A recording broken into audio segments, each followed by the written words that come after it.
Hi everyone, welcome to our event. This event is brought to you by Data Talks Club, which is a community of people who love data. We have weekly events, and this is one of such events. If you want to find out more about the events we have, there is a link in the description. So go there, click on this, and you'll see all the events we have in our schedule. And if you haven't subscribed to our YouTube channel, the best time to do this is now. So just go below this video and subscribe, and you will get notified about all our future videos as awesome as this one. So please do it. And finally, we have an amazing Slack community. If you want to hang out with other data enthusiasts, check the link and join the community. We have a free machine learning engineering course that started last week. So now we are on week 2. So probably it's time I remove this slide from the intro, but still the course just started. It's still possible to join. It's second week. We're covering regression right now. So if you're interested, there is a link in the description. And then during today's presentation, you can ask any question you want. There is a pinned link in the live chat. So go there, ask your question there, and we will be covering these questions after the presentation. And with that, let me finish sharing the slides. And Ramiro, the floor is yours.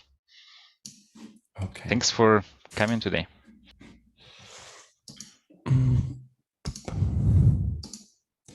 I am sharing the right screen. It appears so. Okay. At least there is a planet, Earth, then there is planet logo, and then there is a title. Okay. Yeah. Okay. Yeah. Thanks, Alex, for having me here. So today I'm going to talk about how we build like the modern geospatial data stack at Planet. So let me introduce myself first. So my name is Ramiro. In fact, I'm a environmental biologist, but now I'm working as a geospatial data engineer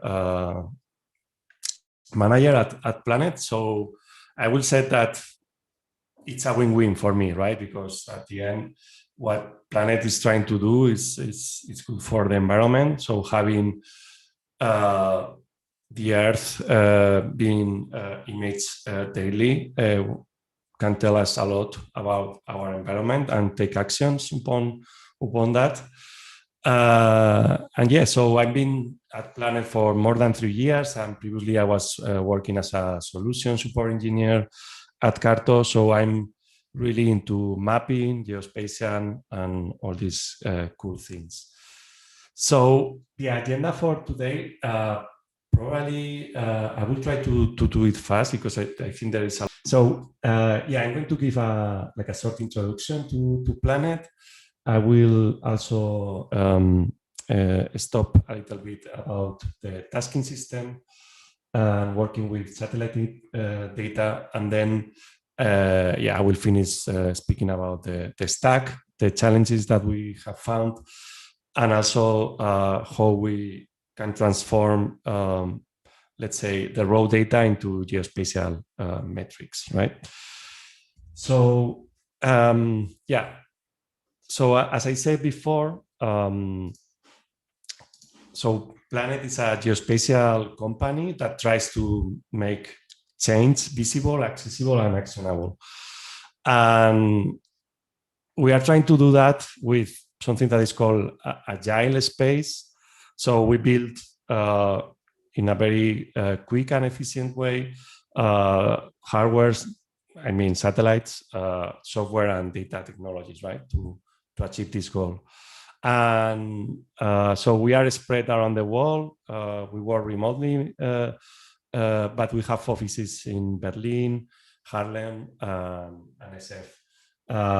We are hiring, not as other big companies. So I really recommend taking a look at our website, career website. So yeah, as I said, we have an incredible fleet of satellites, hundreds of very small ones, like a shoebox size satellites called doves that are monitoring the Earth daily.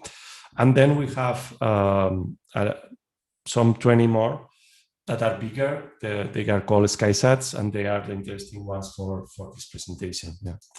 So just one thing. Can you please try to stay still and not move your head too much? I'm so sorry. yeah. So this is the data stack, a very simplified version. So at the very bottom, we have like the operational part that is basically what we or where my team is located. Then we have the layer of insights, and then the delivery part, that's all the apps, all the APIs, all the integrations. And then let's talk a little bit more about SkySat, because these are the data that is generated from SkySat is the foundations of my data stack. So as I said, there are like 20 satellites.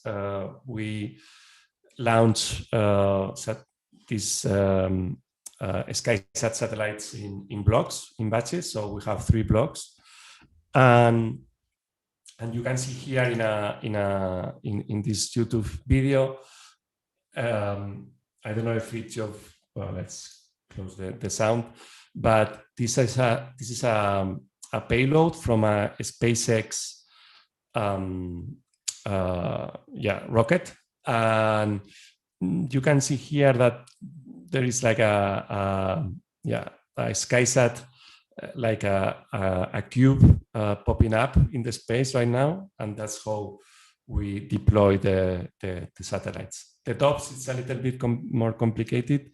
Well, sometimes it's not, but because we send more, we send them like in boxes together, and we release it like little by little.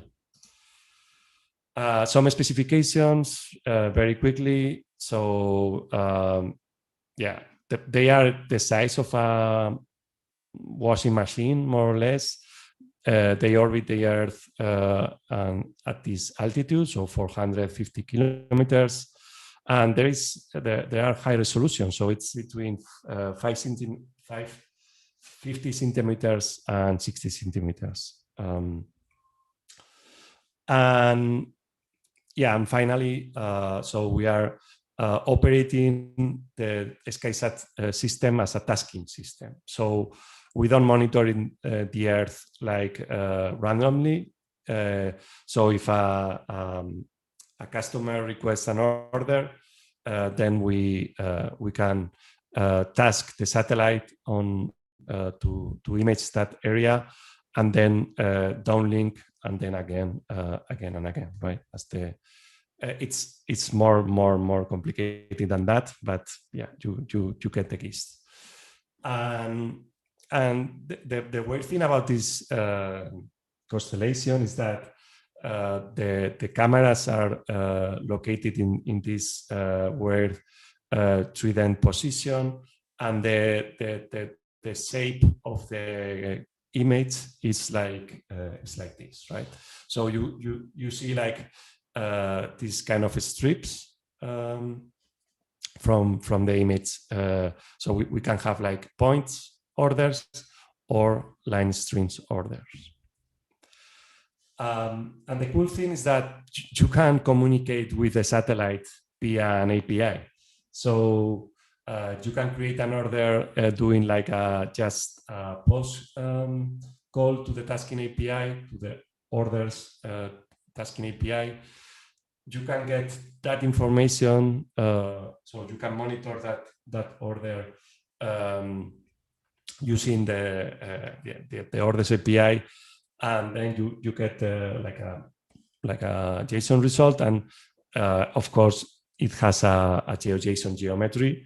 In this case, is located in Madrid, in the Eiffel, and then we can get also the captures information, not just the orders. And you can see here that an order has been fulfilled because we get a successful capture, right? I will tell you what a successful capture means later, but you can start thinking about how complicated this system could be. You know, we have too many objects.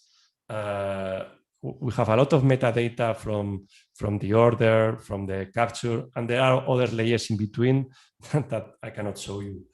And at the end, the result is an image, right? So, well, the area of interest that I was showing you before, it was in the Barajas airport, but this was also during the same time in Madrid when it was one year ago or 2 years ago, yeah. So, yeah, 2 years ago when the snow hit the city. So I think I'm moving too fast, but maybe then we will have more questions for later. So as I mentioned before, for me, so when I joined Planet, they literally tell me or ask me, okay, we want to get metrics from this tasking system, right? So after 3 or more than 3 years, I think we built something interesting.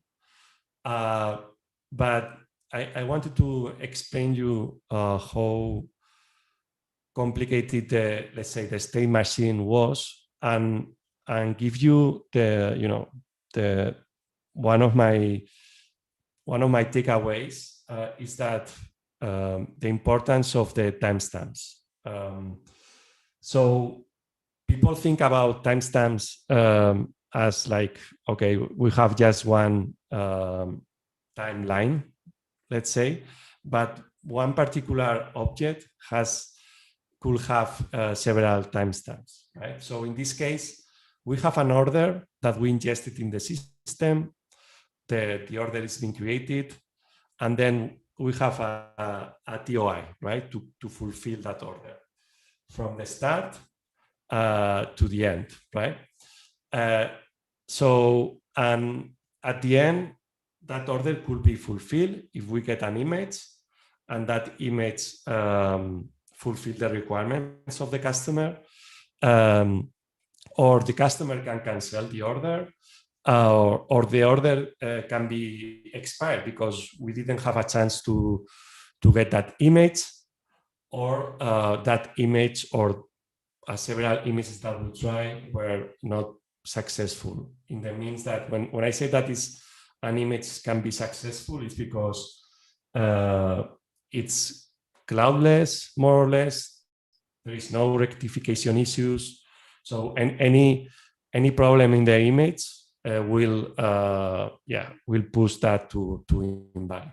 So we have these timestamps running in the order level, and then we have also the timestamps that are running in the captures level, right? So we acquire an image, we publish the image, and then we process or we assess the image, and that image is successful or invalid.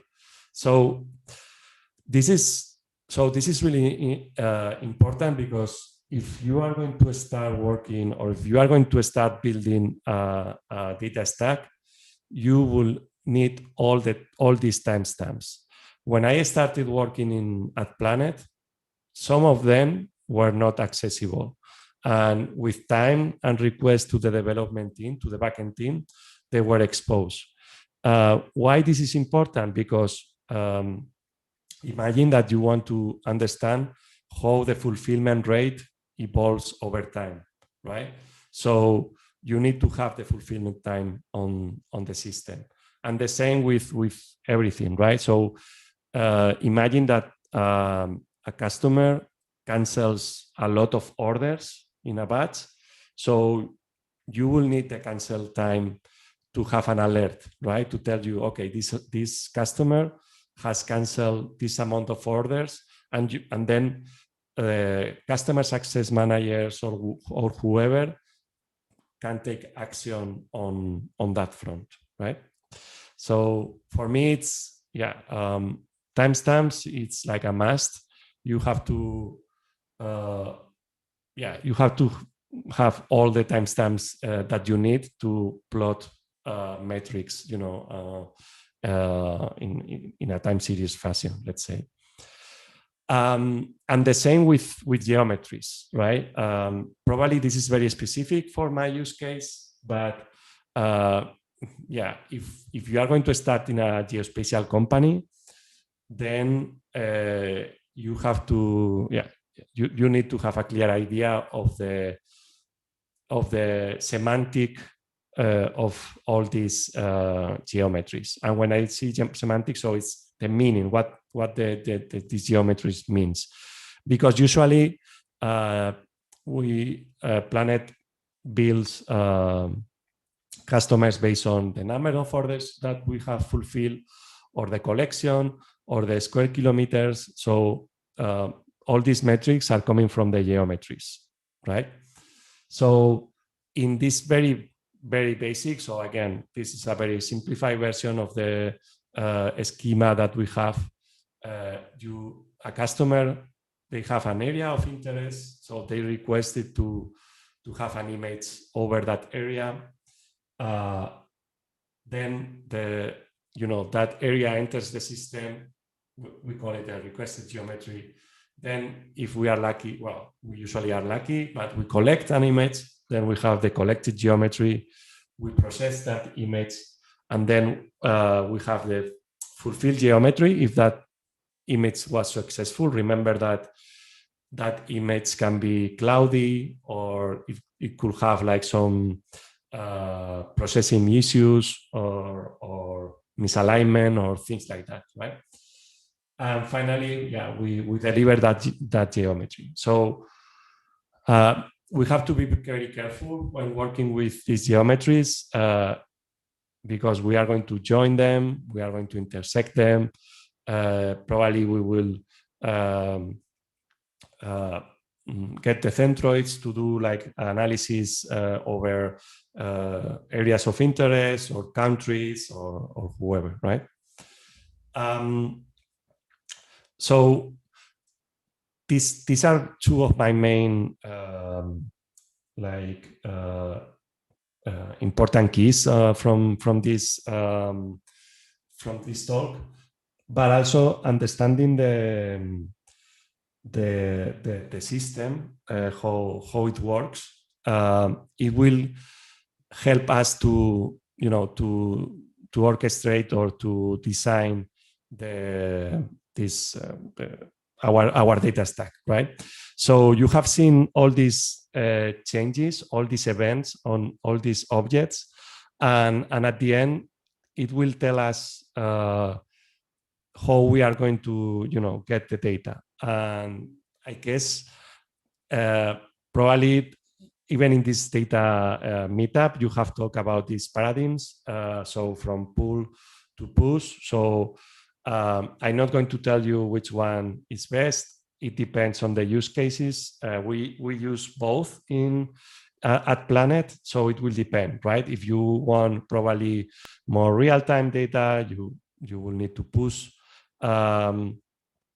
your data from your database and be triggered by these timestamps that I was saying, like the cancellation time, the fulfillment time, the collection time, right? The publication time. So getting these events are important, but also having just a transactional database, an analytical database that you can query using just probably a connector or a pipeline is also very useful, because at the end, the event database you collect so many data that it's kind of difficult to digest. And at the same time, when I was trying to understand the system, how to build the pipelines to get the data, so I was struggling a lot because I was plugged into a a system that was in continuous, it was in development, right? And they are still developing the tasking API, right? So for me, it was really important to create an interface between the backend team, the developers, and operationals, right? That it's my team. And now I think it's been like publicized in many newsletters and talks. They talk about data contracts, and for me, it's just it's like a connection between the teams that own your data sources, and then figure out a way to adapt to any change that they are going to implement. So we implemented something like Slack messages every time that they do a merge request. If any schema is going to change, of course we have open communications. We have also meetings from time to time. What it's going to be developing in the future. So yeah, I think it's really important to have a good relationship with the people that own the data that you are extracting, right? Because if not, you are going to find out, and you are going to have a lot of problems of broken breaking changes, broken dashboards, because a new field is being added to the database, and so on. And the final part, it's still more or less work in progress. So I think there are 3 layers. The first one, I think probably everyone that is here at this meetup knows DBT, but for me was like a discovery 2 years ago. It changed the way that I was organizing my database. So to be honest, basically I was doing the same as DBT, but with a script, with Python scripts that were running the SQL statements to create views and tables. First with Python SDK of the cloud database, and then with schedule queries, and then I finally find DBT, and then I have to say that DBT is also the DBT instance of my project is becoming like a Frankenstein too, but at least it's code. You can do reviews. You can see where you have messed up. You can do testing. You can do versioning control. So for me, it was one of the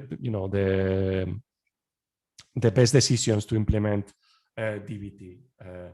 So just in case there is someone there that they don't know about DBT, what it does is the transformation layer, right? The semantic layer. So it gets the raw data that you are extracting and you are storing in your data warehouse, and then transforming into views or new tables with some business or in my case operational meaning, right? And then you can plug the dashboards or whatever you are using for visualization or for analysis to these tables. And then is for me the most difficult part is the metrics layer. We have been like trying to figure out what is the best solution out there, or maybe create something custom from by ourselves, but at the moment we don't have a real good solution for metrics. So because as this image that is coming from a really good blog post from Ben Stansil, the metrics logic is being defined in many places around the data stack, in dashboards, even in DBT, sometimes in spreadsheets, in formulas, in the spreadsheets. So there is no consistency. I'm trying to move that everything to DBT, but it's not like out of the box. And also the main complaint from the data consumers is how is this metric being calculated? What is the timestamp that you have used for aggregating this metric? So I think there is this missing piece that I'm trying to figure out how to implement or how to come up with the best solution. But right now, we are not at that stage at the moment. I see that there are some actors like Transform and probably Looker has something that we can look at. But at the moment, it's a missing piece. And then this, for me, if DBT was also something that has given us like more control to our data, there is also related to metrics is how to normalize or standardize things, right? And with data, you can divide by, you can get averages or means or whatever. But what about with geospatial data? So probably you know this stuff if you are coming from the GIS world, but the issue is that we didn't have a way to compare data events or geospatial data events or objects such as tile downloading or SkySat capturing or coverage metrics, right? Because they have different geometries, as you have seen. Just in the tasking system, they have very different geometries, but in different data stacks around planet, you have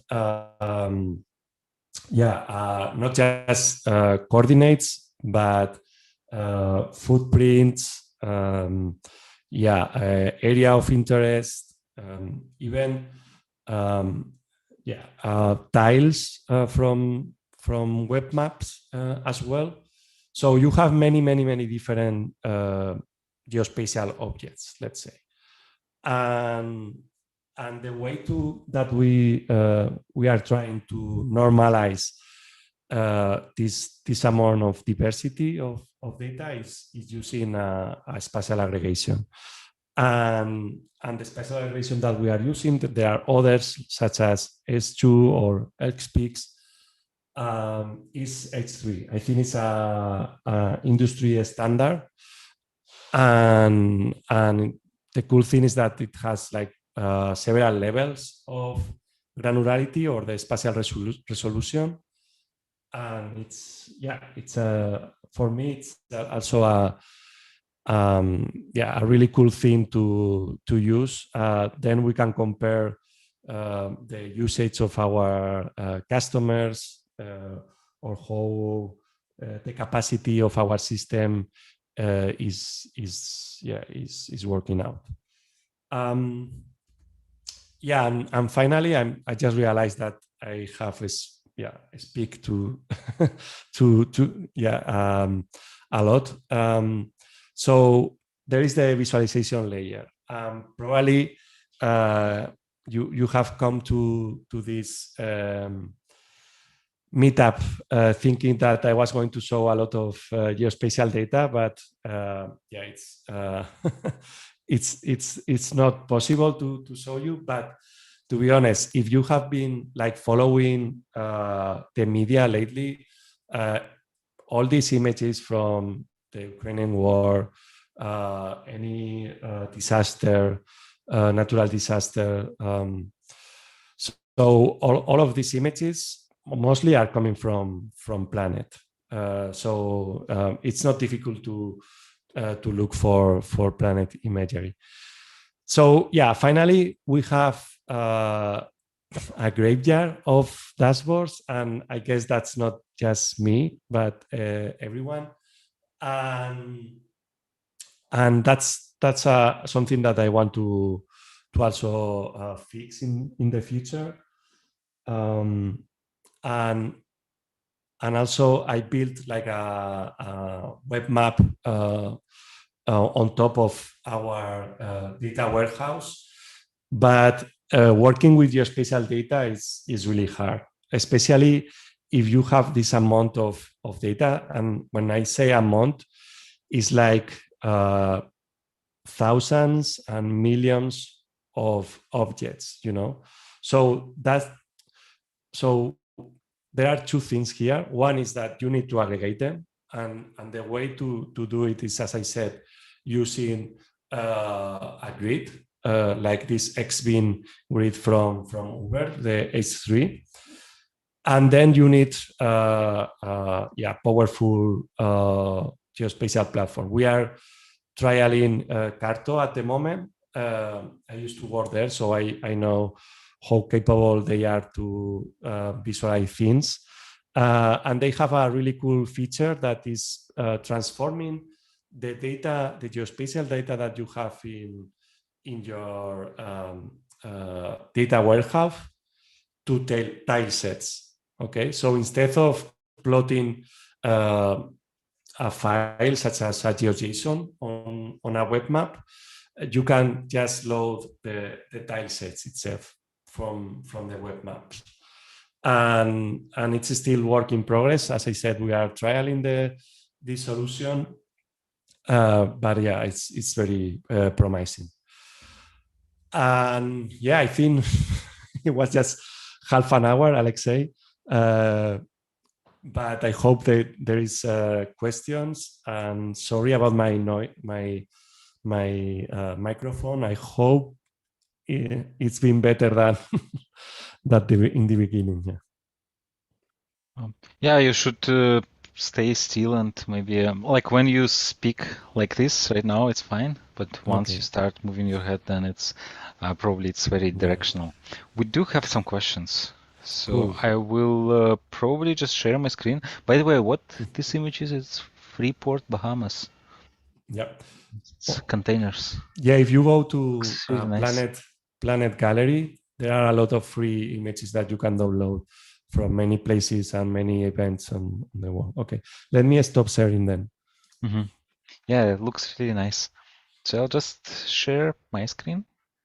And then the first question is, I don't know, maybe you will need to share your screen again because some of these questions are related to what you showed. And the first one is, I think that was related to the slides when you talked about geographical lingo or something like this. I remember 3 globes, 3 different, yeah. So what is H3? Okay, yeah, so imagine that you want to divide the world into a grid, right? And you can use squares, you can use triangles, but we are using hexagons, okay? So you divided the whole Earth into a grid system that every cell is a hexagon. But the cool thing about this H3 system is that there are different layers of granularity. So you have the first layer that, you know, the hexagon is really big, such as I don't know, I'm just inventing myself, but that is occupying the whole US, let's say. And then you can go deeper and you will have like really small hexagons that could just overlap in a block, right? In a city block or something like that. So that allows you to have like flexibility because some events, geospatial events, you want to have this granularity, this spatial resolution, but others you only need like a broad overview. So you will aggregate in a more bigger cell size, right? So that's basically H3. H3 has been developed by Uber to analyze how the drivers capacity and allocation and all these kind of things. Yeah. So there is a comment that honeybees know H3. So because like the cells that they do, they are also in hexagon. Yeah. Anyways, yeah, so this is something I also wanted to ask you. So about the logistics of how you switched from Python SQL to DBT and challenges. And also, like, I don't know how much specific stuff specific to geospatial analytics you needed to do there, because DBT, I know DBT is a general analytics tools that allows you to, write SQL stuff. But when it comes to special, like, I don't know, for example, in Postgres, there is this Geo Postgres stuff, right? Which allows you to do special, exactly special joins and all this kind of stuff. Like, do you need this at all? Do you use this in DBT? Well, the geospatial part is coming from the data warehouse. So I can use these spatial functions because DBT connects to your data warehouse, and the queries that you are implementing, they are allowed to they are the syntax is coming from the data warehouse, right? So it's working perfectly fine. Yeah. And the cool thing is that you can do testing in a way. So for instance, I have a very silly geospatial testing, such as checking if the geometries are valid, if the latitude is valid, the longitude is valid. I mean, they are in the range, and then if they are like in null island, so in the zero coordinates, because that means that something has gone wrong. So yeah, this is related to the second question. So the data warehouse is BigQuery. BigQuery has like a kind of PostGIS extension in a way. It's not PostGIS because again, BigQuery is not Postgres, and the spatial function is not also PostGIS. And regarding the how I switch from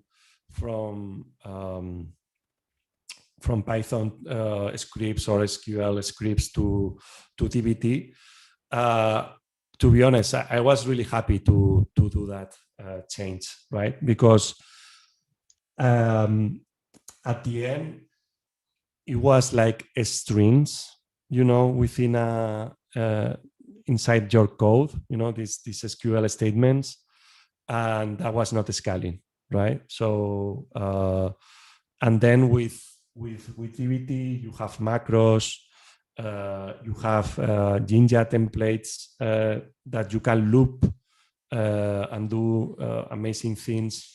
So it was setting up DBT and then trying to understand how DBT works and so on. But they have an amazing community and documentation. So yeah, if the person who is asking is thinking about switching from a custom solution to DBT, yeah, I highly recommend taking that leap. Yeah. It's also funny how many of us developed something like DBT Yes. before DBT like became a thing, before it became like known. And Yeah. then how many of us then switched from this to? We still didn't like at my company where I work. We have a custom solution for that, and we still keep using it. But yeah, I see the beauty of instead of keeping your own homegrown thing, like a bunch of scripts, to switch into something that somebody else is maintaining. That's so cool. Yeah, and so at the end, my scripts were running. So I was extracting, and then I was transforming, right? So extracting, loading, and then transforming. So the same script was doing all these things, and then what I did was just deprecating the transformation part, and then move to BigQuery, that transformation layer. Yeah. I think you answered this question, which SQL engine you use. So it's BigQuery, right? So I can mark this as answered. So how do different cloud data warehouses compare for geospatial operations? Which one do you think is best for geo stuff? Well, I cannot compare, I've Snowflake and Redshift. I guess Redshift has also a geospatial component. It will be great, but the issue is that I only have worked with Postgres and PostGIS because it was the database that was behind the scenes when I was at Carto, and now I'm working with BigQuery. So the issue is that geospatial computation is really hard, but the cloud computing power that we have at the moment is so powerful that with Carto, when I was working like 3 years ago, we were like, and I think it was a really good exercise and a good practice because we were like really into how to improve the performance of queries, and then with these cloud solutions, you throw them like really bad queries and it worked. Then I tried for my team to follow like a good practice guide for these kind of things. But it's to be honest, I haven't tried the others, but I doubt that they are going to be very, very different. And as I said before, Carto is implementing like not just a platform that is connected to these cloud environments, but also a analytic toolbox that is going to give like more geospatial stuff to this cloud solution that maybe they lack this kind of analysis. Yeah. And also, to your point about just write a bad query and then the cloud will take care of this. So from what I heard, people say yes, up to the point when you receive a bill. And was it a problem for you that you needed to optimize all these bad queries that ended up being expensive at the end? Yes, especially for the events. So for the ones that are the event database, yes. For the transactional one that it's like a replica, there is no issues. But yeah, we keep an eye, so we monitor that the billing closely. Yeah. Okay, so how did you process raster data with DBT? And I think this is related. I think we touched this point a little bit. Did you convert everything to vectors before transforming the data warehouse? Yes. So when I moved to Planet, I thought I was going to work from vector tabular data to raster imagery data, right, with images. But that was not the case. So at the beginning, I was just working with the metadata. You remember this JSON result that we were getting from the tasking API? That's basically what is going to be transformed into a table or many tables or views or whatever. So I was not working with raster. until now that we are also, let's say, getting the coverage of PlanetScope, the other constellation, and we are vectorizing the coverage, so the whole global image, right, into the grid system that I just mentioned earlier, right, with A3, right? In doing so, we can understand better how coverage is distributed in a more granular way. So we are not using raster data in DBT. That's not possible as far as I know. Mm-hmm. And I mean, we probably covered partly the next question. How do you store it? Yeah, I don't store it because it's all the work that we are doing with raster data is vectorized, right? So we take the images, we intersect with the grid system. In this case, we do other analysis in other cases, and then we push it to our data warehouse. Mm-hmm. Or maybe what's interesting, I don't know if you covered this, but what are the typical analytical queries you run? I don't know. Like, are they related to the things on the image, like how much crop was there in this country, or like it's something completely different? No, it's that's so that's the analytics part of the company, the object detection, right? Mm-hmm. And I'm not working on that side. I'm working with the footprints of the image because the tasking system. So the team that I'm supporting the most is the operational part of the company. Who has to make sure that we are collecting enough, or we are collecting enough for our clients, right, for our customers. Like so coverage, right? Coverage and also the orders that they are requesting. So that's the. And yeah, I saw a question if this API request that you showed, if it's real time. You showed an API request, and in the request it was like coordinates, latitude and longitude, and you send it to the API. And then does it respond immediately, or there is like a bit of delay, or yeah, it's async. Yeah, it's async. Yeah. So when we send this request, what we get in response eventually is the most fresh image of a patch, right? Yeah. Yeah, I think about that.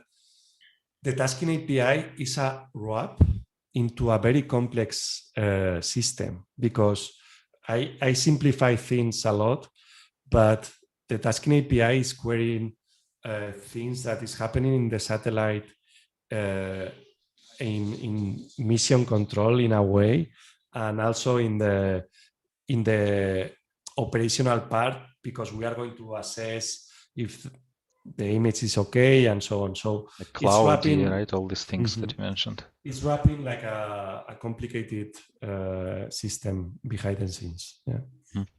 But let's say if I wanted to get a good enough image that is not too old immediately, would it also be like I give you latitude and longitude and I say just give me an image that is at least, I don't know, for not older than 5 days? For that, we have the data API. Okay. Yeah, and it's, I guess it will be also, there will be a sync. There is no, to be honest, I would love to move to real-time analytics and real-time data. I have really good friends working on that sector, Tiny Bear, I don't know if you know them.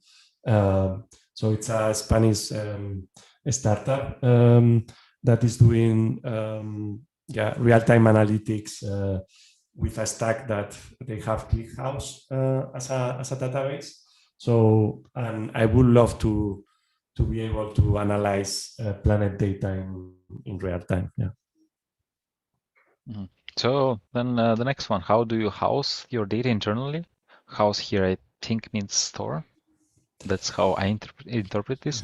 And how did you choose this option for your geospatial data? How do you house your data internally? That's probably like this BigQuery stuff that we talked about, right? Yeah, we tables. I don't know exactly what. Yeah, How do you choose this option for your spatial data? Yeah, so why BigQuery? Yeah, I cannot answer that question. So I guess the answer is like you were on Google Cloud, as it was the available option. You tried it and it worked, and then you went with this. At least this is how many of the technical decisions I or people around me make. Yeah, okay, let's see what's available in our cloud.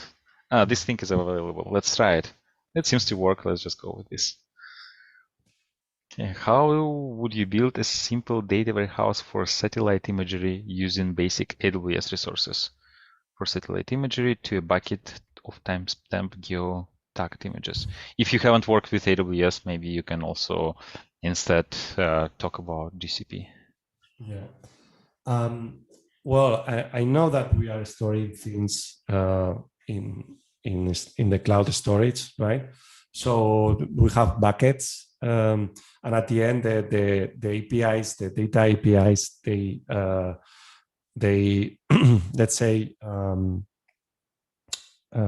access these storage buckets through filters and so on. I think that there are some areas or certain buckets that are being requested the most.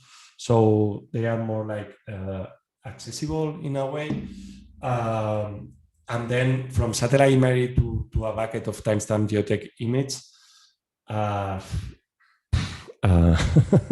then you need like a processing pipeline, right?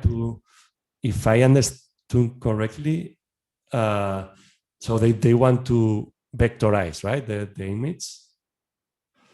So yeah, you will need a processing pipeline to transform that into something tabular or whatever. What does it actually mean to vectorize an image? Vectorize is you have, imagine that you have a picture of a mountain, right? Or let's say a picture of a river. Mm-hmm. If you vectorize that image, you are going to trace the river, right? And create a vector, right? Mm-hmm. And this vector has coordinates, right? So from the start of the river at the end, you have a vector. And then you have a vector for the crops or the riversides or the trees, So you transform the image that has pixels into something that, it's a vector, a coordinate entity. Okay, so I guess then you have a patch, an image of a patch, and then you need to somehow figure out what are these things you have here. Like, is it a building? Is it a river? Is it a field with crops? Is it, I don't know, something else, right? A ship or whatever. Yeah. So you have some sort of image recognition system in place probably, and then you convert it to vectors. Is it right? There is a strong sector of people doing classification on land uses and so on. So there is like a long tradition on people building these kind of solutions. Mm-hmm. And this is something I was wondering about too. Like, who are your customers? What types of companies, in case you cannot say more specifically? So you can go to planet.com and check more or less the solution. So basically, agriculture, defense, energy, of course, environmental entities. So everyone that wants to see change and do something about it could be a client, right? And also, it's a public. Planet now is a public company, so you can, you can. I think there are some information about, about the customer somewhere. Yeah, I saw at the end that there was a list of use cases. For example, this one is forestry. Forestry, I think it's a vertical important, yeah. So, which I guess the word means that something related to forests and trees. Yes. Yeah. So we monitor, that and also deforestation as well. Pretty cool. Yeah. Forestation is like when there is no forest and then how the trees actually grow. So I guess this is an image when there are trees and then there are no trees right now. Nice. Global Forest Watch, that it's a really cool application. Monitor the how forests are being deforested. I don't know how it's in English. Sorry. Deforestation. So there is like alarms, and you can visualize illegal tracks and so on. Yeah. Okay. Are you planning to add more satellite image products in the future? Well, me myself, no. I mean, so Planet is working in a new constellation that will monitor methane, so kind of carbon emissions, right? So that's really promising, and we are doing this with CarbonMapper, another company, and it's a different story because we are going to have like a different sensor, right? Not just getting images, but also detecting emissions and so on. And the other is that we are going to have a better high-resolution tasking satellite soon as well. That will replace in time the tasking system, the SkySat tasking system that we have.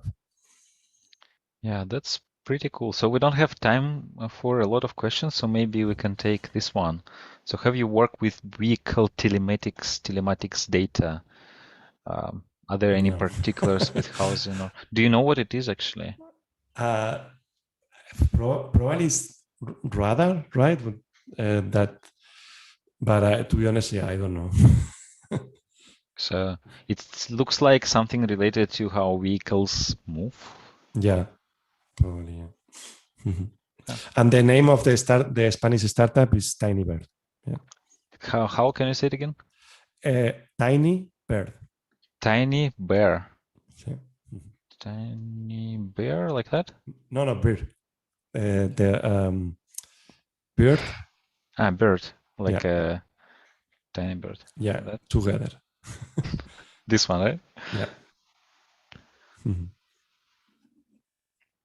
Okay, and like you mentioned this, but I don't remember in which context you mentioned that. When you ask for real-time analytics.